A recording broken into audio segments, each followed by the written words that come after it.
This is still the best damn football show on the internet. Real ones rumble, melon moolage on the mic, watch the whole field crumble. Breaking down the blitz, every play, every struggle. This the hardest in the game. Welcome inside the huddle. Step inside the huddle. Step inside the huddle. Step inside the huddle. Welcome inside the huddle. Step inside the huddle. Step inside the huddle. Step inside the huddle. Welcome inside the huddle. Yeah, we crash like linebackers hitting full speed collisions, calling out the truth, no fluff, just precision. Mel letting loose with the facts, no missing. Malicious bringing heat like a fourth down mission. From the kickoff to the last second breath, we analyze the grind every inch, every step.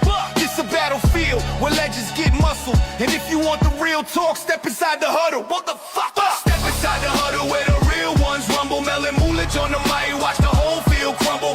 Breaking down the blitz, every play, every struggle. This the hardest in the game. Welcome inside the huddle.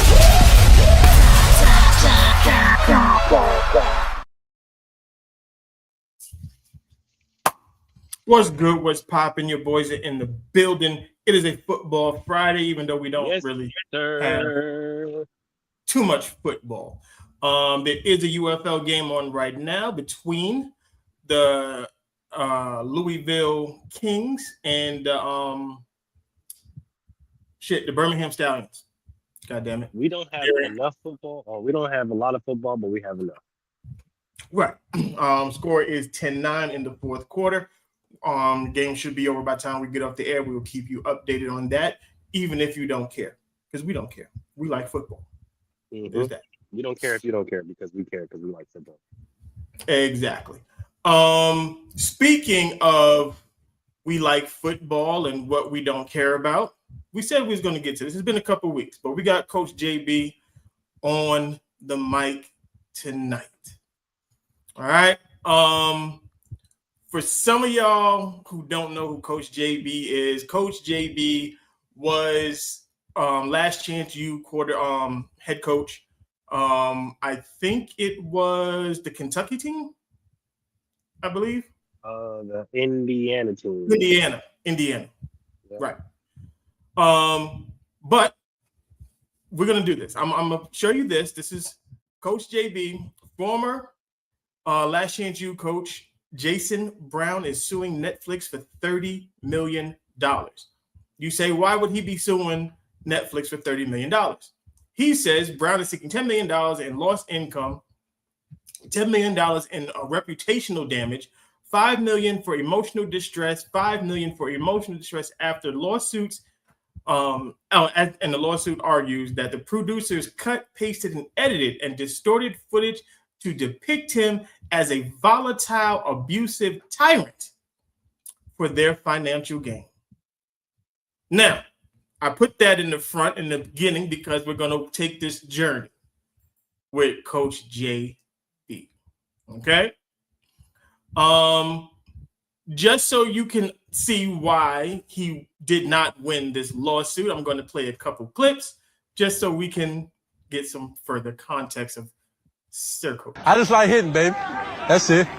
KD, shut your ugly ass up. I love you too, coach. Fuck home then if it's bullshit.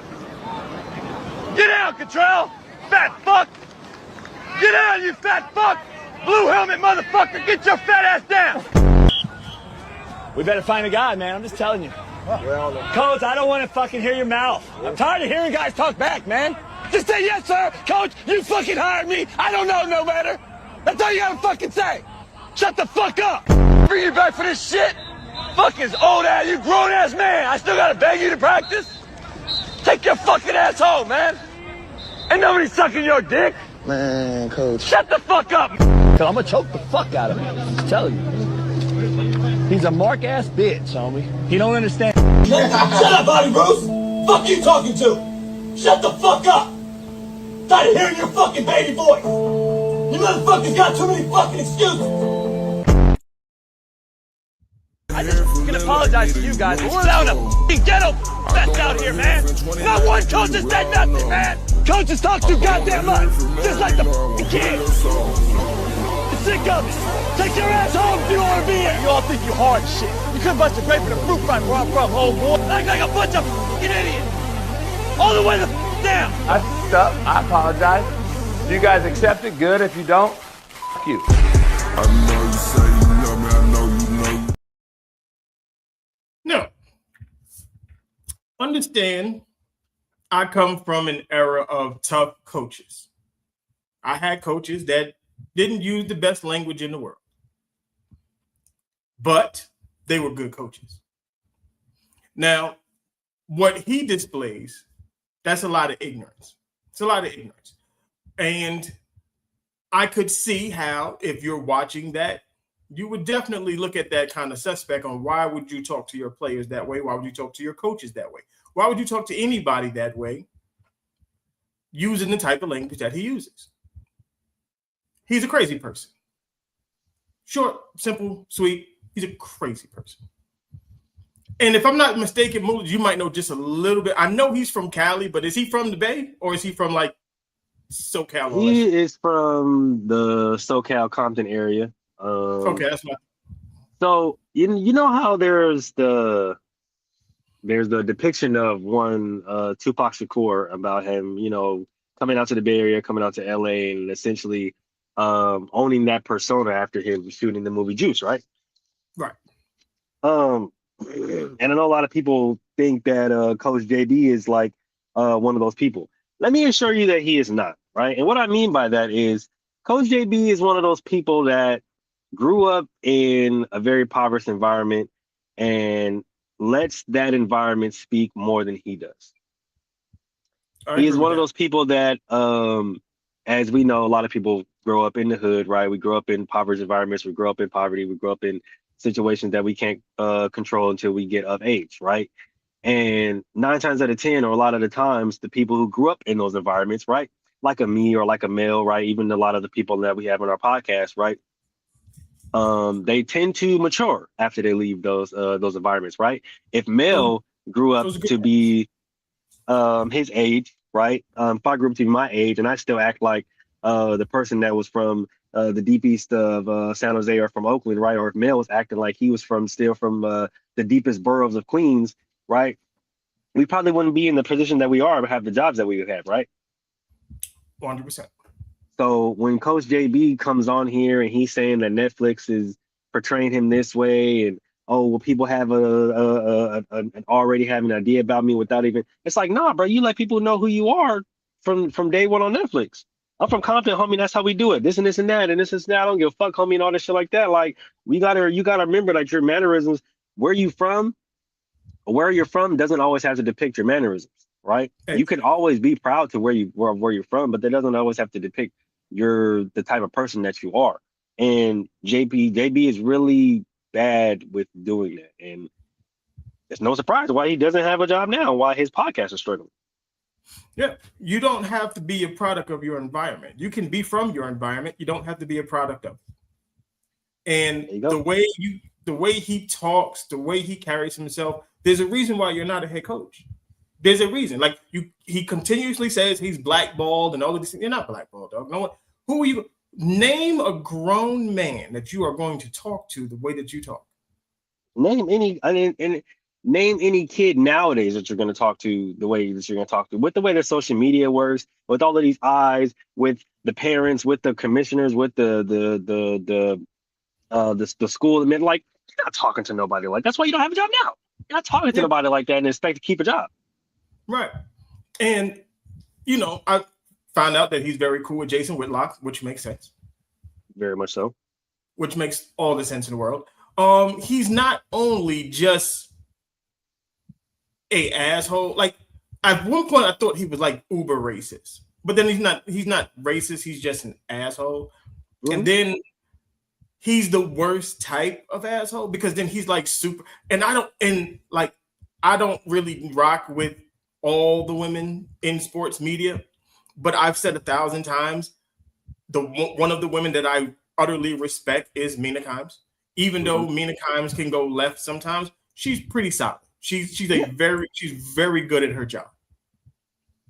But this is what he had to say about Mina Kimes.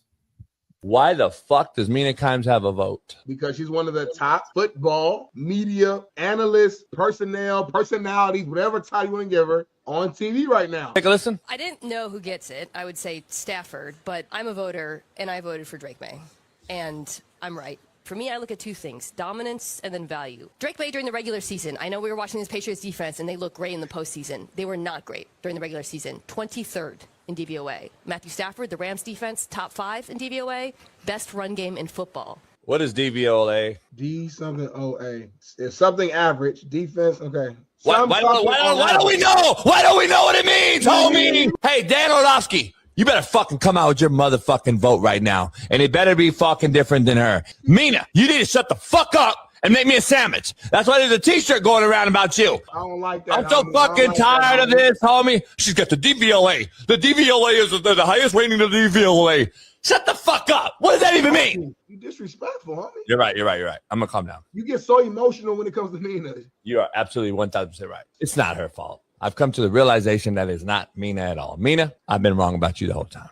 It's his fault. It's my fucking co-host's fault. It's everybody else's fault who listens to you and actually fucking believes you. That's whose fucking fault it is. It isn't Mina Khan's fault. Mina Khan's you're okay. All the fucking idiots who follow this broad and actually take time to listen to her talk about fucking nothing. Word salad, DVO. It's not word salad. You can't. This is the thing I have with people like him, and we've had the conversation 1,000 times on both sides. Where one, I don't think that certain women should be allowed to talk sports. I said that 1,000 times. Kimberly Martin knows nothing about football. Nothing. Zero. Okay, nothing. Mina Kimes, on the other hand, I love Mina Kimes. Mina Kimes knows what she's talking about. She can get a little squirrely sometimes, but she knows what she's talking about. Okay, Linda Cohen, I can listen to Linda Cohen talk sports all day long. Michelle Beadle, I can listen to Michelle Beadle all the time. Okay, now Jamel Hill, I can't listen to. She's a crazy person. Shouldn't talk sports. Okay, raging feminists should not talk sports. It's my opinion. Okay, it's just my opinion. And the DVOA goofball, if you just took a little bit of time, you didn't take a lot of time, just a little bit of time, just understand that you have a job to do and you're a head coach. You're supposed to be detail oriented. So you knew what y'all was going to talk about. How about you do this? Go to the Googles, figure out what DVOA is. It's real simple. Basically what it does, it measures a team or player's efficiency on every play adjusted for down distance and opponent's strength compared to the league average. Basically, what it does is your score will be higher or lower based on opponent and if you're a player or a team. So you can judge yourself about basically against the average because they'll say, well, the average team only runs the ball for 87 yards a game, average. But when you do the DVOA and you look at it against better defenses and that team averages 95 yards, they're actually better than league average in rushing per game. That's what DVOA is. All right. Pretty simple to me.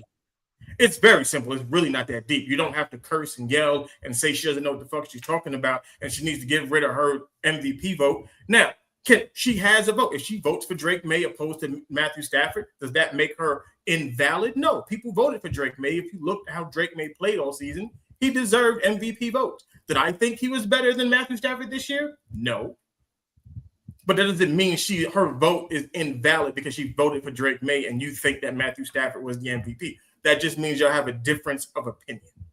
Which is fine because that's what people are supposed to have. It was funny that he had this interest, that he had all of this energy against Mina. But what about Tony Dungy? Did you have any energy towards Tony Dungy when he came out and said that he didn't vote for Bill Belichick to be part of the Hall of Fame? Anybody else? Did you have any energy for anybody else when you heard that they didn't vote for Bill Belichick, Hall of Fame coach, somebody who's, if there's anybody deserving of a first ballot Hall of Fame vote, it's probably him in NFL history. So why didn't anybody come out and all this energy, all this vitriol? No, not like that. And it's the thing, right? And I'm not saying that that Coach JB is one of these people, but to me, that's what it seems like, right? When people have a lot of energy, right? Very animated, right? Very theatrical when it comes to women, but don't have the same energy for men. It always makes me kind of make that eyebrow kind of grow up. Like, so why do you feel like you can talk to women that way, but don't feel like you can talk to a man that way, right? Like Right. you never really see the same energy for men did you see for women in those when people have those responses. So it's just interesting to me, like when somebody who relatively knows what they're talking about, somebody who's a voter, you have that type of energy, but you don't have the same energy for somebody who knows what they're talking about, somebody who's also a voter. Uh, no calling out the names, no telling them to just get back in the kitchen and make me a sandwich, no telling them that oh he was really weak, no telling them that he was one of the first quarterbacks to run outside the end zone or backwards. Like we don't say none of that shit towards Dan Orlovsky, but when it's Mina, let's go ahead and attack this and attack that and yeah.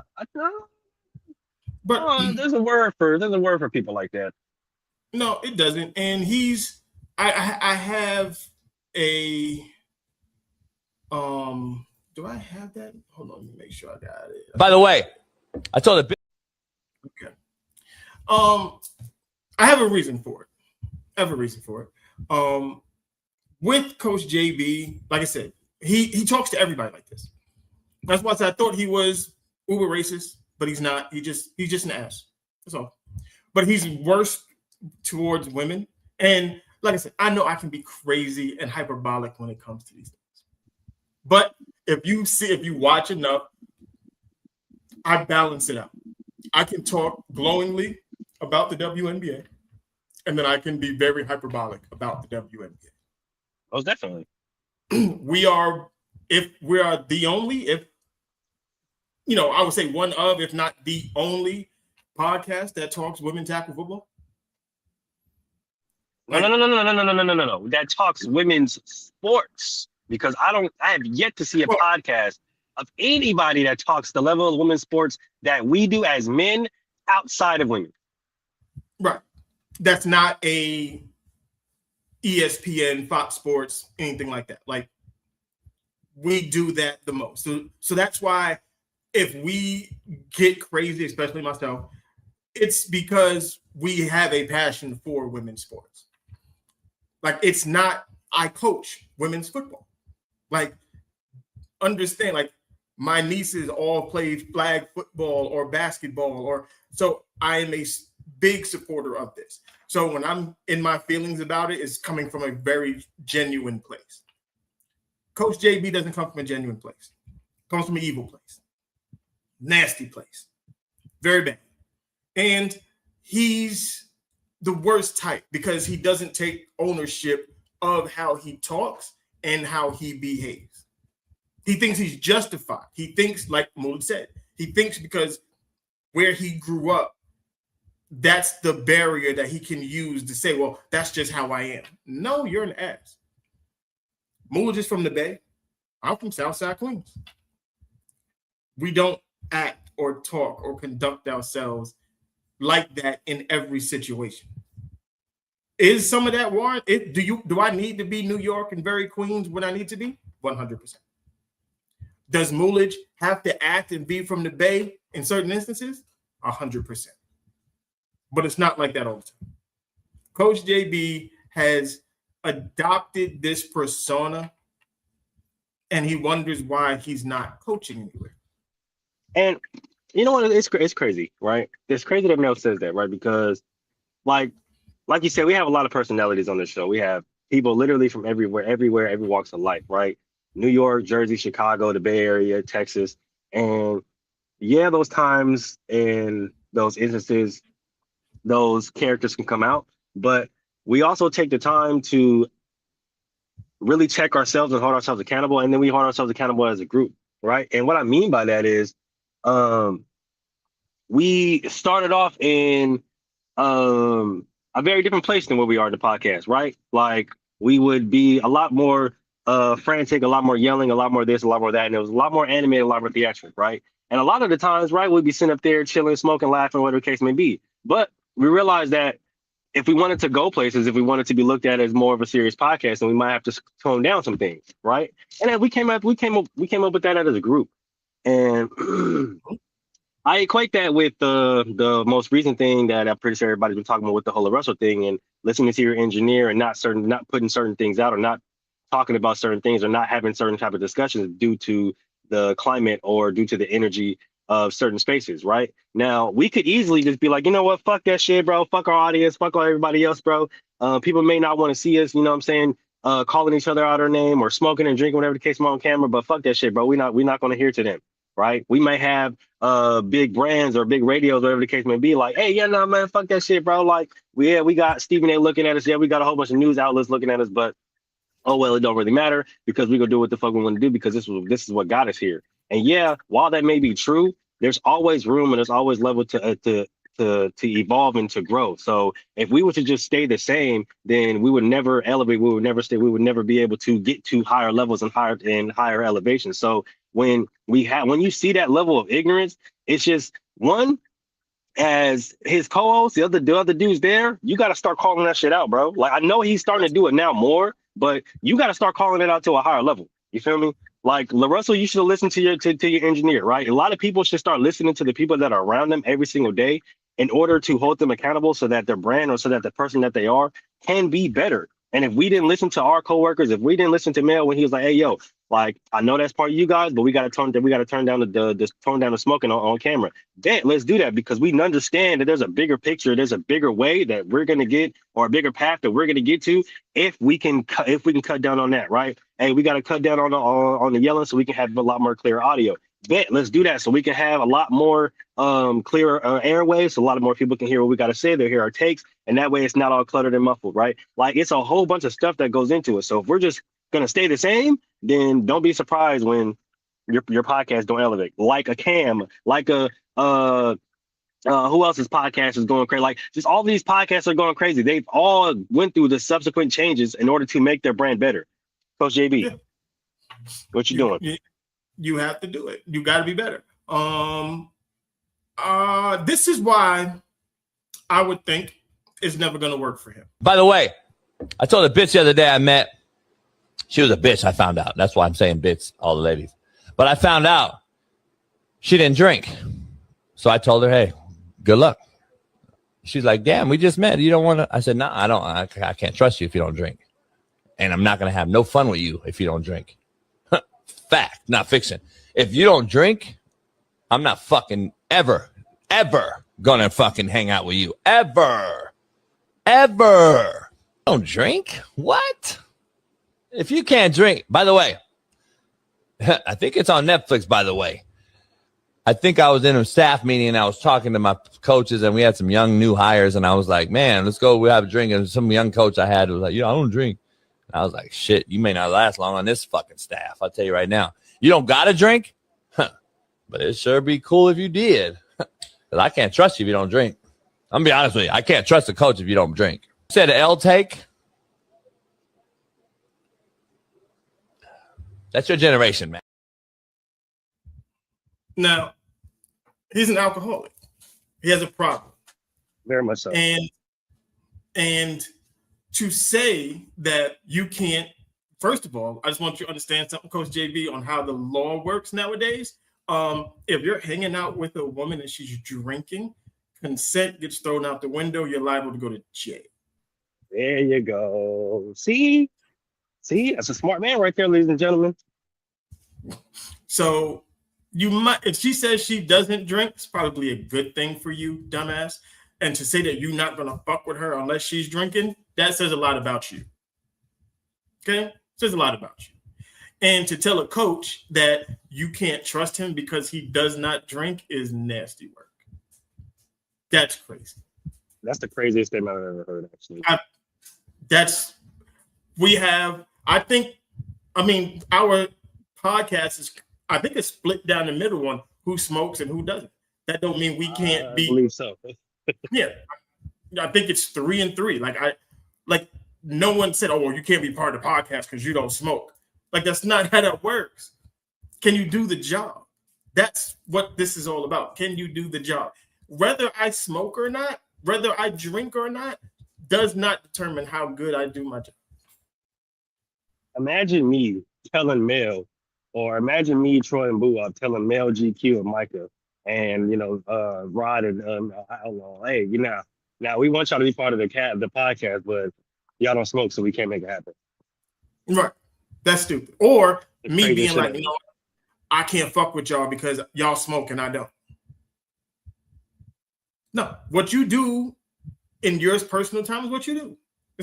Hey, I don't have to do it to not fuck with you. That's crazy work. That's stupid. That's immature behavior. And that's who Coach JB is. He's an immature man. And why do you have to drink? Why do you have to? That's my question.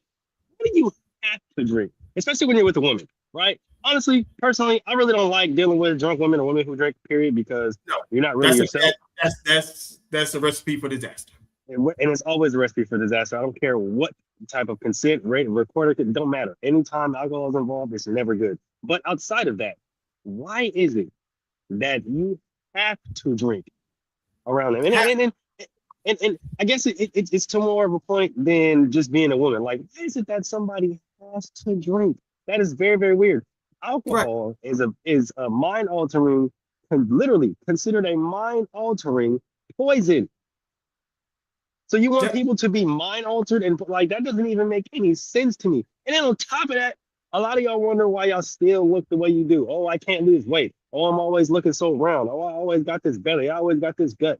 Well, stop drinking so much alcohol. Y'all go out, y'all drink alcohol. Y'all go to the house, y'all drink alcohol. You get off work, you go pick up a 6-pack. You're always drinking. Drink water.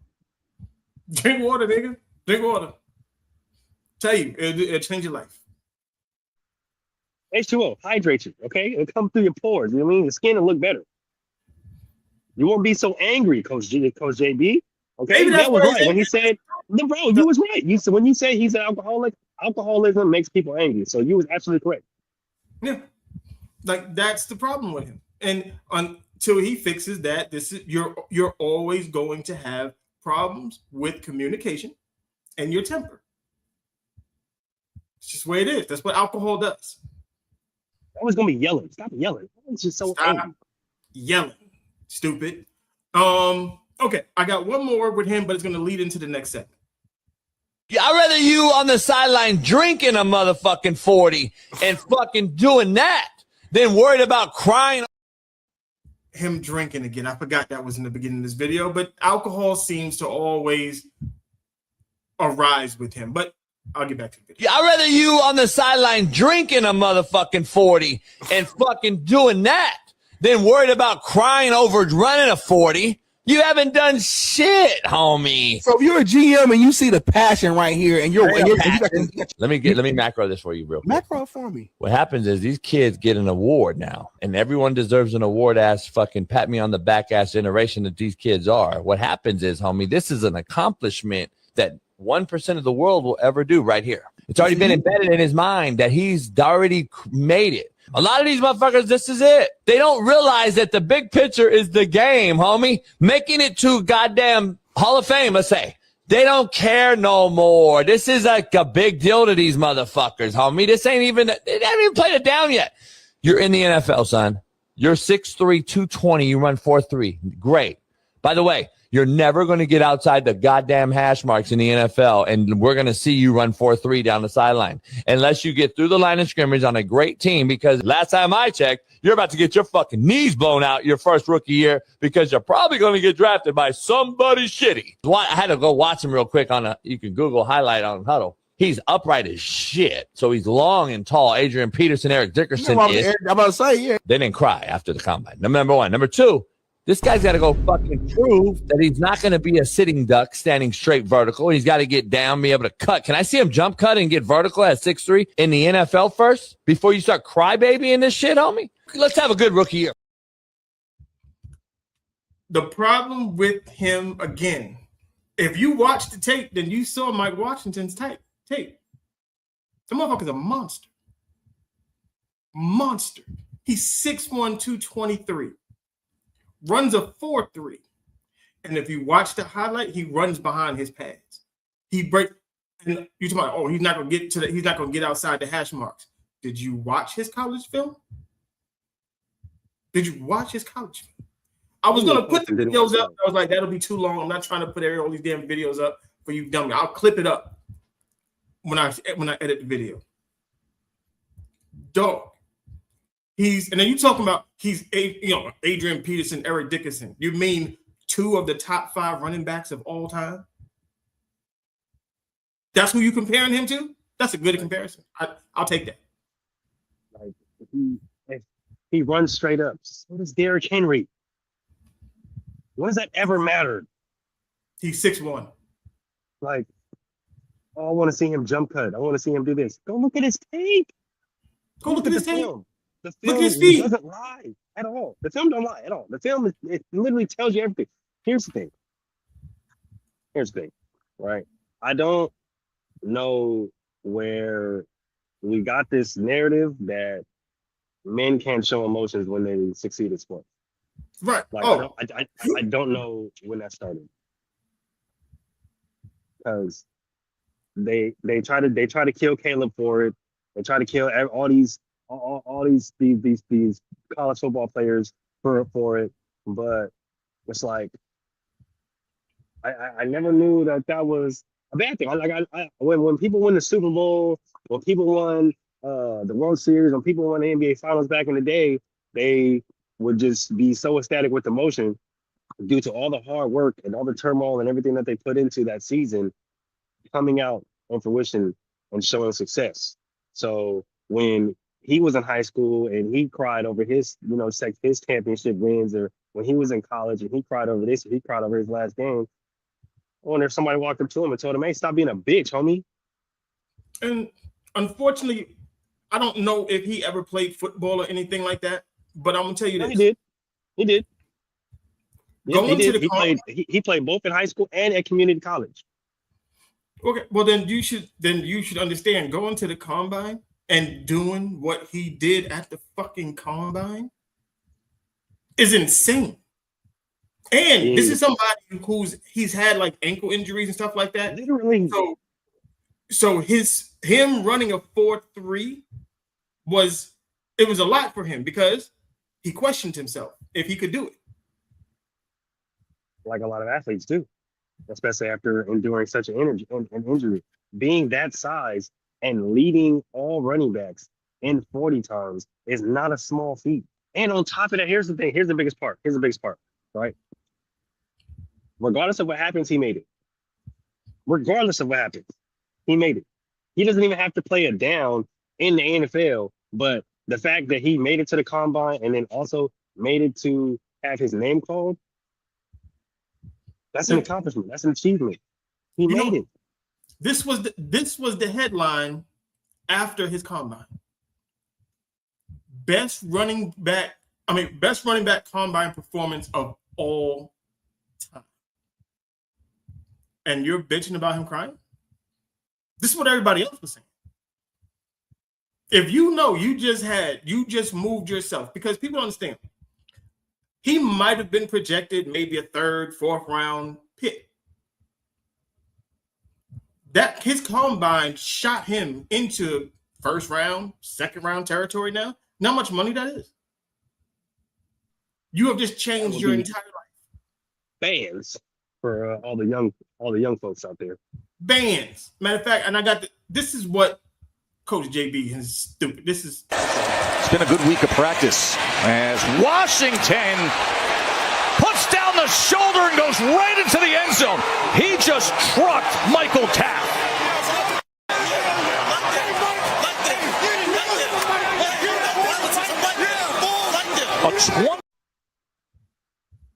Outside the hash marks and lowered the shoulder.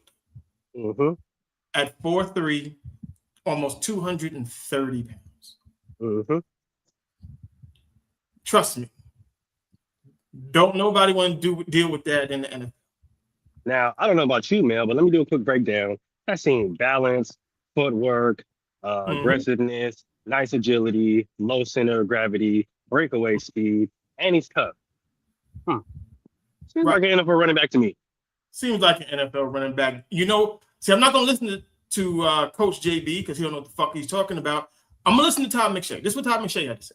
Mike Washington had a workout equivalent to that of like a top 15 pick at the running back position. That's not often. Mike Washington from Arkansas, who we told you, really good tape, catches the ball, power back, all those things that you look for in the NFL, came to the Senior Bowl and stood out as probably the best running back there in totality. Mike Washington's 6'1", he's 223 pounds. I just told you the numbers of Jadarian Price, who was the talk of the town in Indy today. He had a 39-inch vertical. He's bigger. He's 2 inches taller. He's 20 pounds heavier. And he had 4 more inches on his vertical. He had 4 more inches on his broad jump. They were both second best. He ran a 1.51. I told you Jadarian ran a 1.61. He ran a 1.51. It was the best of any running back in this class this year. It's elite, man. Take that with the WAJ, the weight adjusted number, at 1.51. He ran a 4.33. Also best. How does that not solidify him at least as a day 2 pick? That's why he was crying, you fucking moron. Hello. Accomplishments, success, accolades, something that has not been done before. And like I said, the biggest factor, he made it.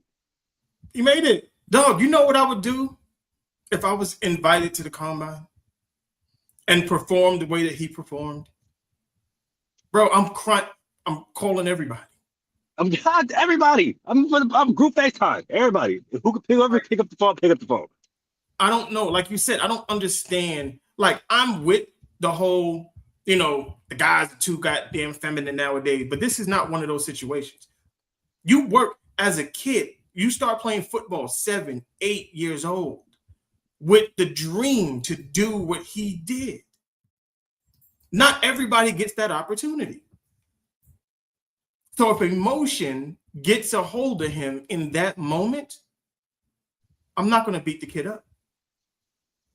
I'm going to congratulate the kid. You deserve that. You deserve it. You worked your ass off to be at the NFL Combine. You worked your ass off to run that 4.3 to come back from injury, to be considered the second best running back in the draft and arguably the first running back in the draft. Just about. I wouldn't doubt it. Shit, arguably the first, the way he's freaking performed. Yeah, like, you earned that. You don't have to, you don't got to hold that in and act all tough. Nigga, cry. Man, you act all tough and macho. Oh, yeah. You set your mother and your family up. Like, everybody loves to talk about generational wealth and all this other shit. He just did that. We don't know his whole background. We don't know where he came from. How much this is going to change his family's life is insane. So, no, if he wants to cry, bro, cry. I'm here for you. Battlehawks will make the playoffs and lose in the first round again. No, did they lose in the first round? They didn't lose in the first round, did they? Yes, they did. They did, actually, last year. Yes, they did. Yeah. And they had like the best record in the league. Yeah, I was going to say they had the best record in the league, too. That was tough. I'm not going to lie. I hope not. But I think with the coaching this year, I think it should look different. I think they have a lot more talent this year, too. They didn't bring back the same team, so. Right. Stallions up 15-13 on the Kings with 5 seconds left in that game. I can't see where they are or anything like that because ESPN app is stupid. It's been tripping all day. I noticed that. But like I said, speaking of draft picks, Jeremiah Love is the other running back that everybody is in love with, pun totally intended. You know us, we love guys with the last name Love. Yes, sir. Love, I love. We got a lot of things we can do with that when we clip our video. Some say best prospect in the draft. I would agree with that. I think he's been consistent. Somebody that, I hope Washington can get, but I think he's going to be gone way before Washington get him. But if Washington can get Mike Washington, I'm okay with that too. I think either one would be a really solid pick for Washington, though. I'm not going to lie. I have Washington a strong dark horse to pick up Jeremiah Love. I'm not going to lie to you. I know it may Right. be a little far-fetched, but the way things are kind of shaping out with the offensive players that might be going first, via quarterback or O-line, with maybe some defensive players sprinkling in there, Caleb Downs, Arvo Reese. I see a Washington like, oh, I'm not going to take that. Right. I'm going to take that off your hands real quick. With Kansas City, I don't think Kansas City will get Jeremiah Love with them bringing in Kenneth Walker. So I think had they not gotten Kenneth Walker, Jeremiah Love would definitely be a pick for Kansas City. I think so too. So, like I said, hopefully, I would love either one of them to end up in Washington. I'm cool with that. Like, definitely, and I think that'll help out Jaden's game tremendously. And they need that type of running back. Both of those guys, big, fast, can catch the ball out of the backfield, would be amazing in that offense. There's another guy that has kind of skyrocketed up the ranks, and I wasn't expecting it, but it happened. I went, checked out the combine footage and some game footage of him, and I'm not mad. Ty Simpson. Some say he should be QB1 over Mendoza. I say the Raiders shouldn't take Mendoza at all. But I'm not mad at Ty Simpson. From what I saw, he looks like a pro quarterback. He's very Brock Purdy-ish, but with a stronger arm. Here's the thing I'll say about Ty, because I know a lot of people had kind of written him off a little bit with the talks of Stockton as well down there in Georgia. But Ty's actually been a really good quarterback. And I think outside of the O-line struggles, and then obviously they didn't have the emergence of one Ryan Williams like they expected him to be in his freshman year, and then kind of lackluster receiver. He's always really thrown a really good ball, always had really good pocket presence. Footwork has always been great, really poised, and he's really smart as well. If you look at him and specifically the first Indiana match, or no, the first Georgia matchup, even though they lost that game, the plays that he actually took control of, and when,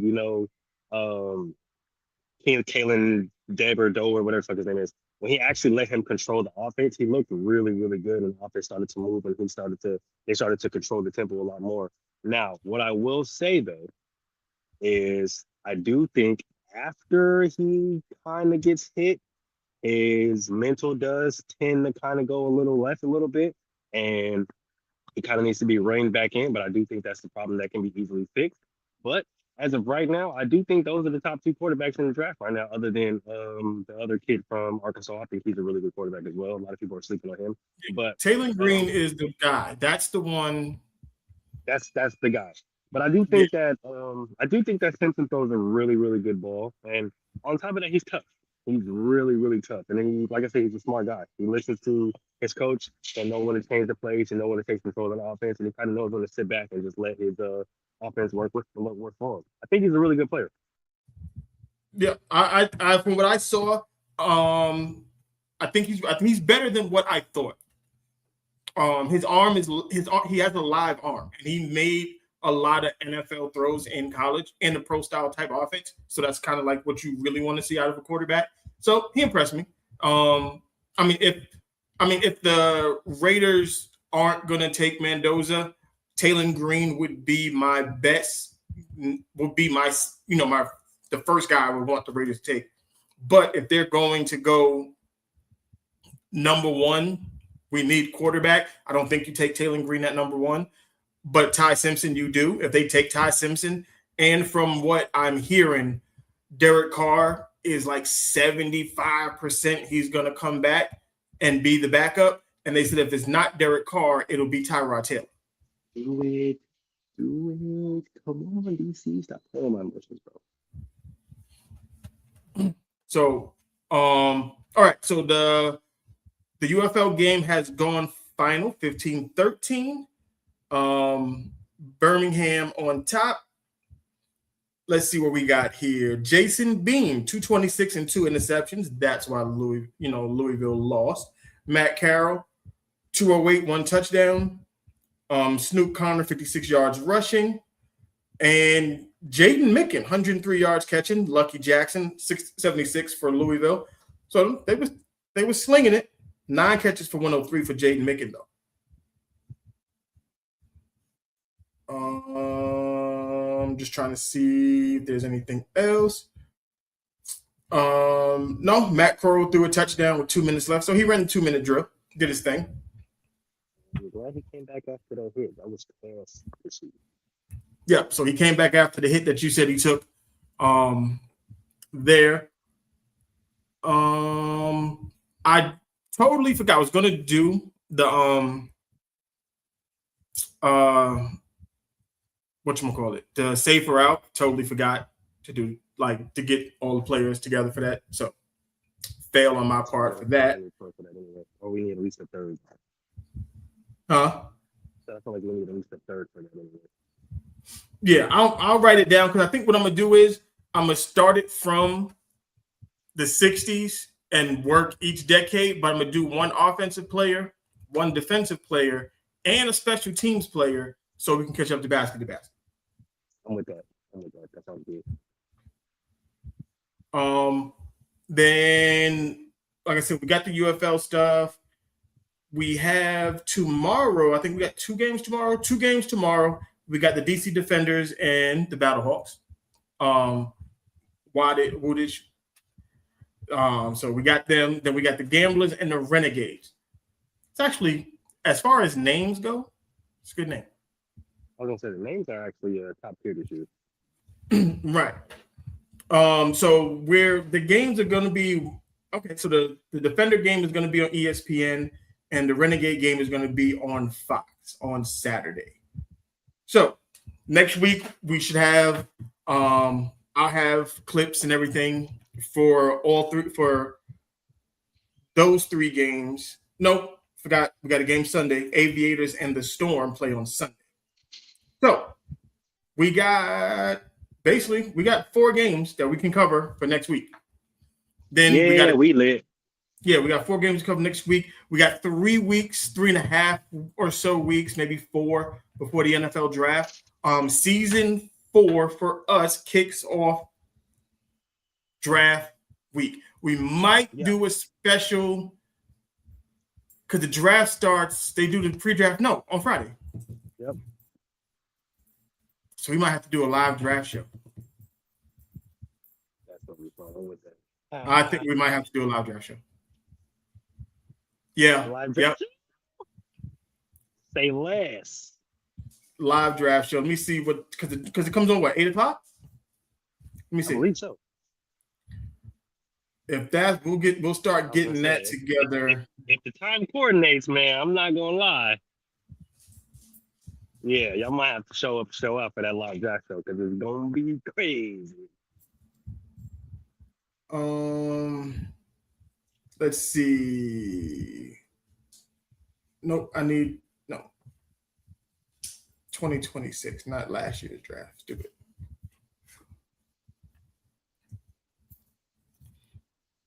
So it's the 23rd through the 25th, starts at 8 o'clock Eastern. So for us, it'll be 5 o'clock.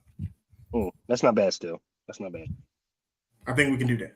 Yeah, there'll be still ample time to cover that. I like that. Yeah, and the show will be basically, we'll cover it the way ESPN cover it, but without shit. Yeah, we'll do it from the sideline version, inside the huddle type. Yep.